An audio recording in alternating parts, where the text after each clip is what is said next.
उसे गुमा है कि मेरी उड़ान कुछ कम है, उसे गुमा है कि मेरी उड़ान कुछ कम है, मुझे गुमा है कि आसमां कुछ कम है।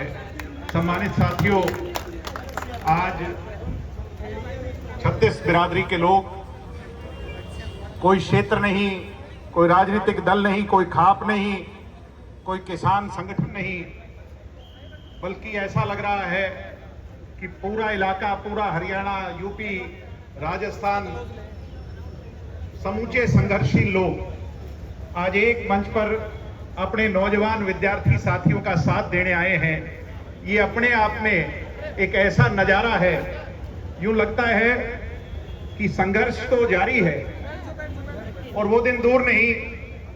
अभी टिकैत साहब जो बात कर रहे थे, वो दिन दूर नहीं साथियों, जब इतिहास इस गेट नंबर 4 से सुनहरे अक्षरों में लिखा जाएगा और इस प्रदेश को नहीं, इस देश की छात्र राजनीति को एक दिशा देने का काम अगर होगा तो HAU के 4 नंबर गेट से होगा। साथियों, मैं आपके इस संघर्ष को सलाम करता हूं, मैं आपकी मेहनत को सलाम करता हूं।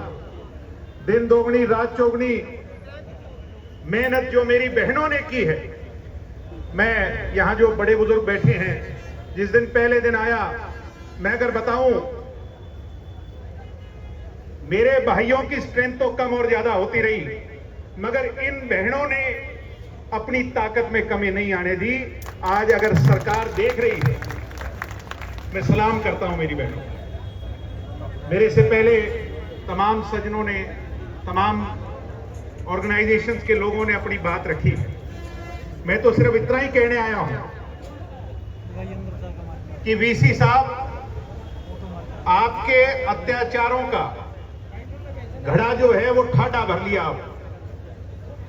पाप का घड़ा भर लिया और बीच में एक रंग देने की कोशिश हुई। मीडिया के लोगों से कहूंगा कि इसे जाति पाति का रंग दो और किसी तरह इस सारी की सारी मूवमेंट को तोड़ने की कोशिश करो। मैं एक बहन का इंटरव्यू सुन रहा था, बावल के अंदर उस लड़की ने खड़े होकर के कहा कि मेरी जाति भी HAU, मेरा धर्म भी HAU, मेरी सोच भी HAU।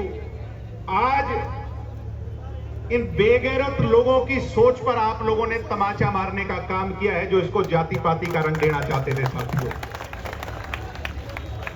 इस वीसी ने, ये वीसी गुनहगार सिर्फ इस घटना का नहीं है, उन बच्चों के साथ जो किया वो तो किसी से, वो कहते हैं प्रत्यक्ष को प्रमाण की आवश्यकता नहीं होती।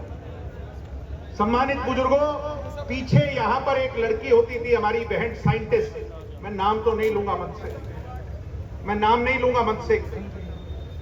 उस लड़की ने सुसाइड किया था यहां पर, याद है कि नहीं आपके? उसका गुनहगार कौन है? ढीले ढीले ना बोलो भाई।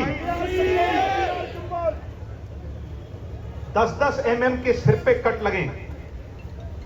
एक तरफ बीजेपी की सरकार कहती है कि कुलपति को गुरुपति कहो, गुरु कहो, देवता कहो, और वो गुरु लाठी उठा करके भांजने का काम करे, नौजवानों को उनकी अस्मिता पर चोट पहुंचाने का काम करे। इससे बड़ा पाप और इससे बड़ा गुनाह नहीं हो सकता साथियों। जिसे देवता का रूप दिया, अगर वो देवता अपने हाथ में हथियार उठा लेगा तो फिर विश्वास किस पर रह जाएगा?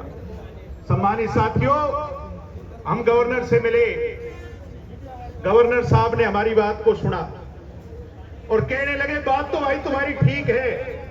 तो मैंने कहा गवर्नर साहब फिर गड़बड़ कहां है? गवर्नर साहब के पास जवाब नहीं था।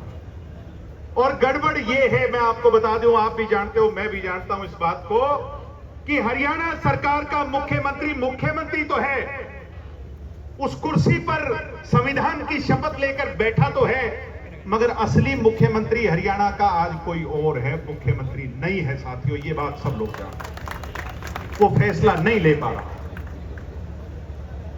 मुख्यमंत्री चाहता होगा कि मैं इसको हटा दूं, मगर वो फैसला नहीं ले पा रहा।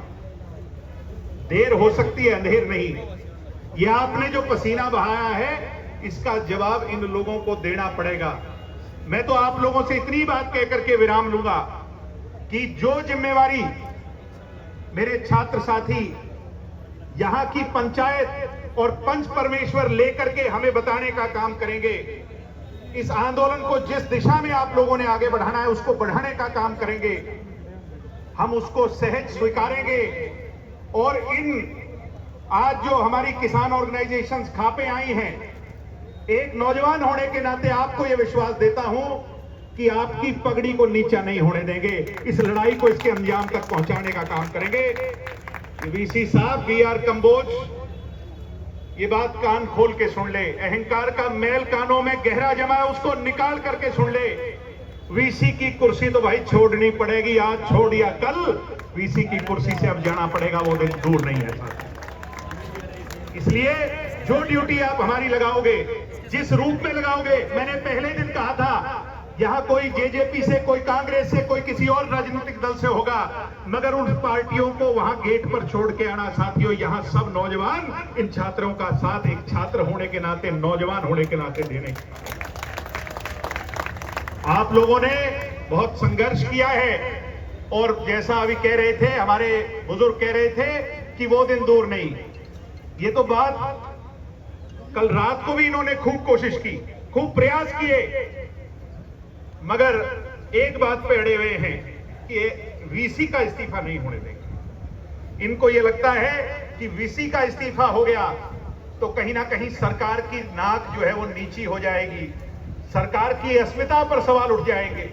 मगर मैं आज कहना चाहूंगा इस मंच से कि ये जो पीछे घटना घटी, ये बात सिर्फ स्टाइफंड और स्कॉलरशिप तक नहीं रह गई थी। स्टाइफंड और स्कॉलरशिप तक होती तो ये धरना इतना लंबा नहीं चलना था।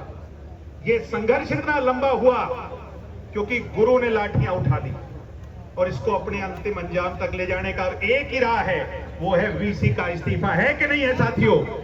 अगर मेरी बात से सहमति दर्ज करते हो तो दोनों हाथ खड़े कर करके इस बात पर विश्वास दिलाओ कि वीसी के इस्तीफे से हम कुछ भी कम जो है मंजूर नहीं करेंगे। आप सबका बहुत बहुत धन्यवाद। जय हिंद, जय भारत, जय छात्र आंदोलन।